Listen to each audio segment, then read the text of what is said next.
चारवटा अहिले गाडीहरू चाहिँ नियन्त्रणमा लिएका छौँ।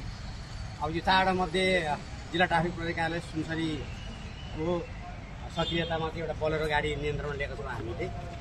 यो गाडी चाहिँ अब नेपालतर्फ आउँदाखेरि नेपाली नम्बर प्लेट हाल्ने, भारततर्फ चलाउँदाखेरि भारतीय नम्बर प्लेट हालेर चाहिँ चलाएर चाहिँ अब त्यो चोरी निकासी पैठारी गरेर ल्याएको हामीले देखाएका छौँ। त्यसै गरी झापा जिल्ला ट्राफिक प्रहरी कार्यालय झापाले बितापुरले एउटा एसके नम्बरको गाडी इन्डियन गाडी समातेको छ।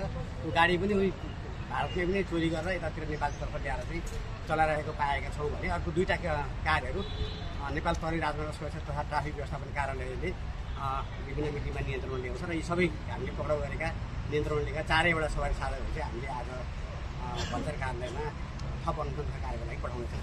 र योभन्दा अगाडि पनि हामीले यस्ता गाडीहरू अघिल्ला महिनाहरूमा 8वटा गाडीहरू चाहिँ नियन्त्रण लिएका थियौँ र 6वटा मोटरसाइकलहरू चोरीको सम्बन्धित धनीलाई पुगिसकेको अवस्था छ भने 2वटा मोटरसाइकल चोरीको अनुसन्धानको लागि सम्बन्धित सङ्कित व्यक्तिसहित चाहिँ हामीले सम्बन्धित निकायमा चाहिँ मुद्दा चलाउनको लागि अनुसन्धानको लागि हामीले पठाएका छौँ।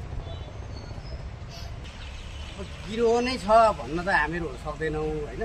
अब यो जम्मै गाडी हामीले भन्सार पनि पठाएको छैन, कुनै गाडीहरू राजस्व अनुसन्धान कार्यालय पनि पठाएको छौँ किनभने राजस्व नतिरिकन नेपालमा ल्याएको हुनाले गर्दाखेरि राजस्व अनुसन्धान कार्यालय पठाइएको हो। अब कतिपय इन्डियन गाडीहरू छन् अब नेपालमा आएको छ हामीले भन्सार कार्यालय पठाएका छौँ र आज नियन्त्रण लिएको चाहिँ 4वटा चाहिँ हामीले भन्सारमै पठाउँछौँ। अब योभन्दा अगाडि हामीले एउटा गाडी चाहिँ अब बिचमा घेरी पञ्च गरेको भेटिएको थियो, हामीले यातायात व्यवस्था कार्यालय बिर्तामोड पठाएका थियौँ र यो चाहिँ अब गिरोह नै अब छ भन्न त सकिँदैन। तर अब पहाडी जिल्लाहरूतिर अथवा तराईका जिल्लाहरूतिर पनि लुकीछिपी यस्ता सवारी साधनहरू चलाएको हामीले पाइरहेका छौँ र अब नियन्त्रणमा पनि हामीले लिइरहेका छौँ। अब पहिले पनि फेरै नपर्ने भन्ने त होइन, तर अहिले चाहिँ हामीले अलिकति सक्रियता अलिकति बढाएको छौँ र अलिक बढी सवारी साधनहरू फेला पर्छ।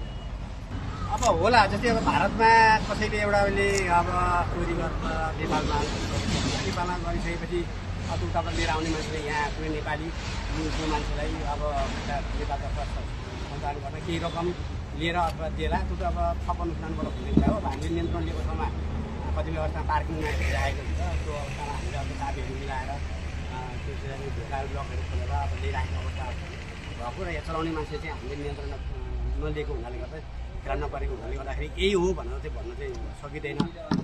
तर पक्कै पनि सवारी साधनहरू हाम्रो अनुसन्धानबाट अथवा आयात गर्ने कम्पनीको आधारमा अथवा नेपालतर्फ जुन नम्बर प्लेट लगाएको छ त्यो चाहिँ सम्बन्धित यातायात कार्यालयमा सोध्दाखेरि चाहिँ अभिलेखहरू नभेटिएको कारणले गर्दा यो गाडीहरू चाहिँ हामी अब चोरी निकासी पैठारी गरेर ल्याएको हो भन्ने चाहिँ विश्वास छ।